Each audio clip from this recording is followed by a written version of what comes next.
Good morning, everyone, and Happy New Year.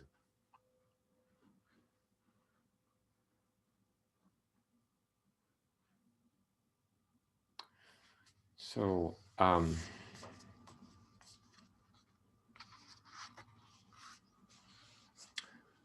we'll continue today a discussion of this Vimalakirti Sutra.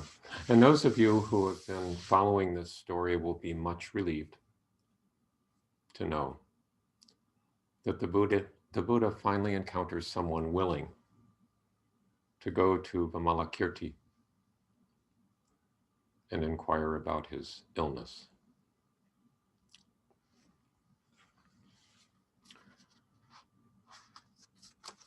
So, chapter 5 of the book begins this way. At that time, the Buddha said to Manjushri, "You must go visit Vimalakirti and inquire about his illness." Manjushri replied to the Buddha, "World honored one, that eminent man is very difficult to confront. He is profoundly enlightened in the true nature of reality and skilled at preaching the essentials of the Dharma. His eloquence never falters. His wisdom is free of impediments. He understands all the rules of Bodhisattva conduct, and nothing in the secret storehouse of the Buddhas is beyond his grasp. He has overcome the host of devils and disports himself with transcendental powers. In wisdom and expedient means, he has mastered all there is to know. Nevertheless, in obedience to the Buddha's august command, I will go and visit him and inquire about his illness." So this is Manjushri, who has finally agreed to comply with the Buddha's request and go see Vimalakirti.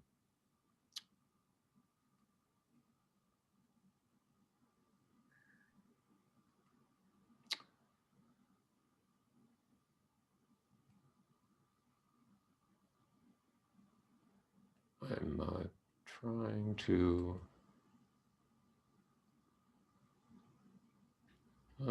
Are you seeing any an image on your screen there?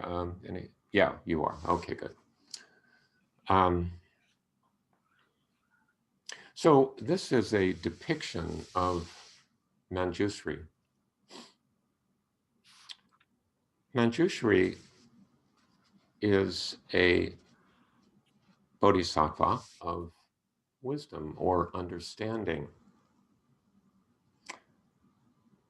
And he's often depicted as a young person, kind of androgynous in appearance, and having in his left hand on a lotus flower a scripture, a book, and in his right hand either a scepter or a sword, often a flaming sword.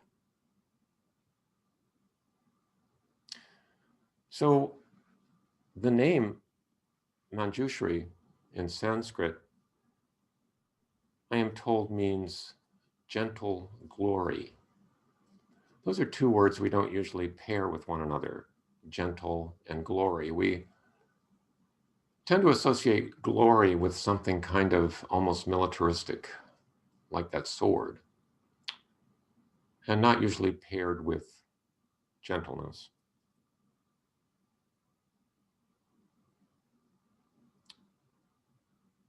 But Manjushri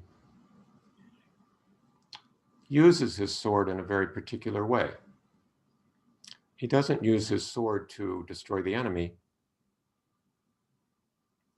to cut through the enemy, but to cut through the very notion of enemy,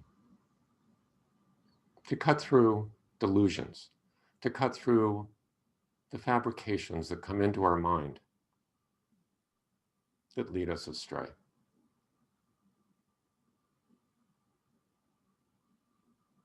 To cut through attachment, aversion, delusions. Manjushri. And Manjushri is often depicted along with Avalokiteshvara, the homage to whom we heard prior to the meditation session. Avalokiteshvara being the Bodhisattva of compassion, Manjushri being the Bodhisattva of wisdom, and as the saying goes, two wings of a bird, wisdom and compassion. And without either wing, a balanced life, a wholesome life, is impossible. So the compassion has to be wise compassion, and the wisdom has to be compassionate wisdom.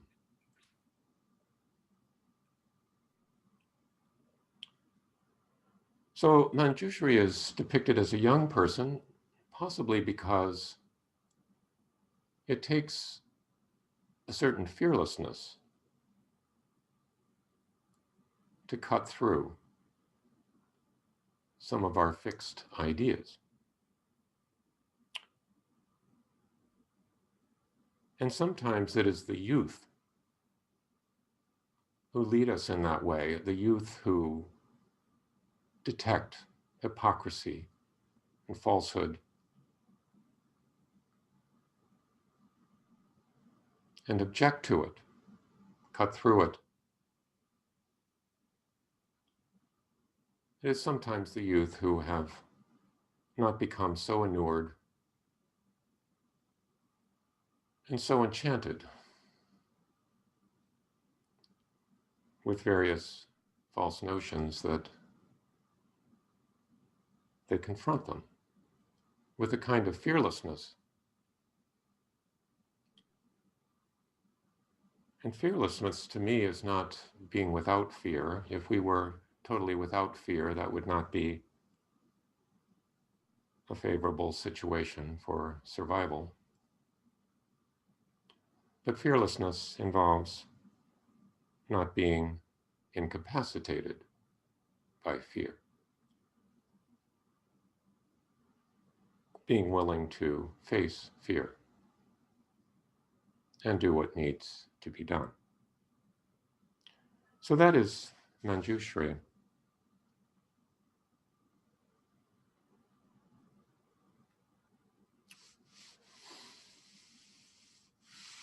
So Manjushri is willing to do this, even though he's concerned a little bit about confronting Vimalakirti.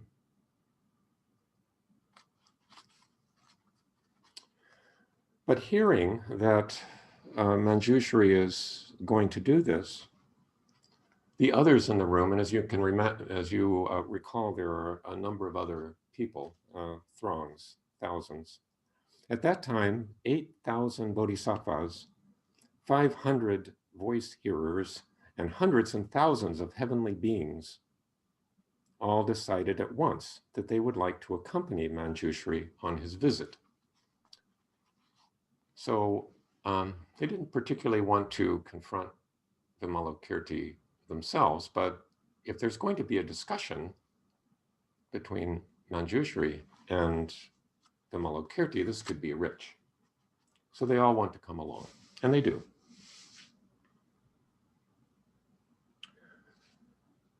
When Manjushri appears at Vimalakirti's palace and into his sick room, he noticed that it's empty. There's just a bed with Vimalakirti lying upon it.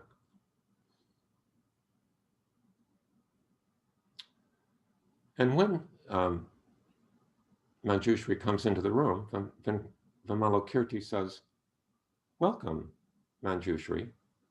You come without the marks of coming. You see me without the marks of seeing me." Manjushri replies, "Just so, Layman. What has already come can hardly be coming. What has already departed can hardly be departing. What do I mean? What comes has nowhere it comes from. What departs has nowhere it goes. And what is seen cannot be further seen. But let us put this aside for the moment." So this is how two individuals of no self greet one another with this little tete-a-tete. But then Manjushri gets down to business and he says, "Layman, this illness of yours, can you endure it? Is the treatment perhaps not making it worse rather than better? The world honored one countless times has made solicitous inquiries concerning you. Layman, what is the cause of this illness? Has it been with you long? And how can it be cured?" Vimalakirti replies, "This illness of mine is born of ignorance and feelings of attachment. Because all living beings are sick, therefore I am sick. If all living beings are relieved of sickness, then my sickness will be mended. Why? Because the Bodhisattva, for the sake of living beings, enters the realm of birth and death. And because he is in the realm of birth and death, he suffers illness. If living beings can gain release from illness, then the Bodhisattva will no longer be ill. It is like the case of a rich man who has only one child.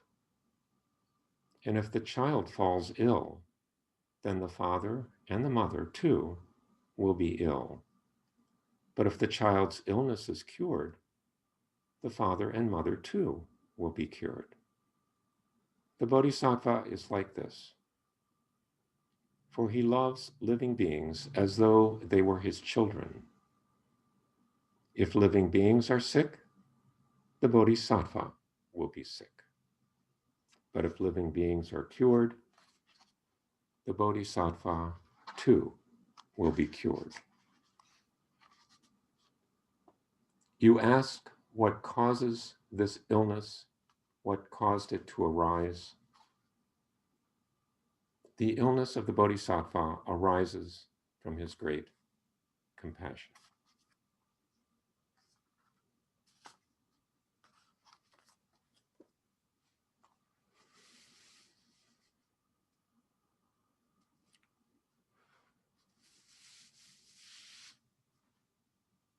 So this is not an ordinary sort of illness that Vimalakirti is describing.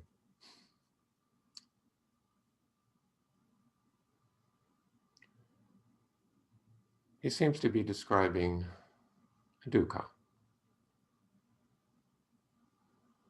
the suffering that arises from our all too human tendencies toward attachment, aversion, and deluded fabrications.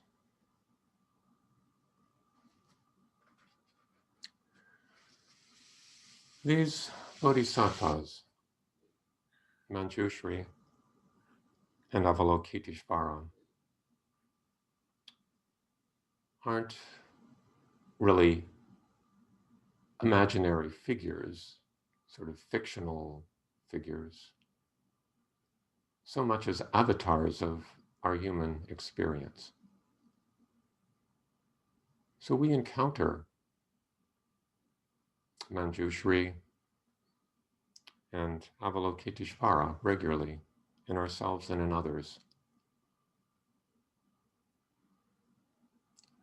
They function, these avatars, as reminders of our human experience and our human capacity and our human potential.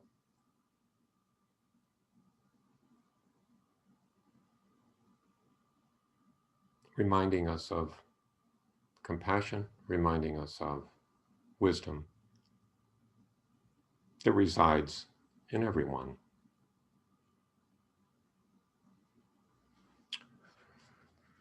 So Manjushri is really us.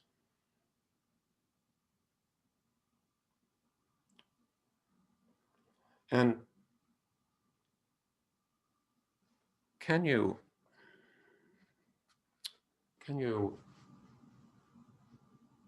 see that? These avatars, Manjushri and Avalokiteshvara, in yourself and in others. And what kind of illness is this? Is it something we experience?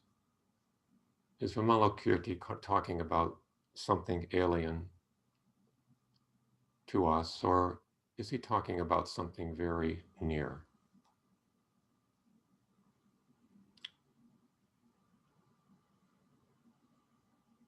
So I think I'll stop at that point. And before, however, we break up into smaller groups, I wonder if there are any comments or announcements, anything anyone would like to say to the group at large. And again, thank you for listening.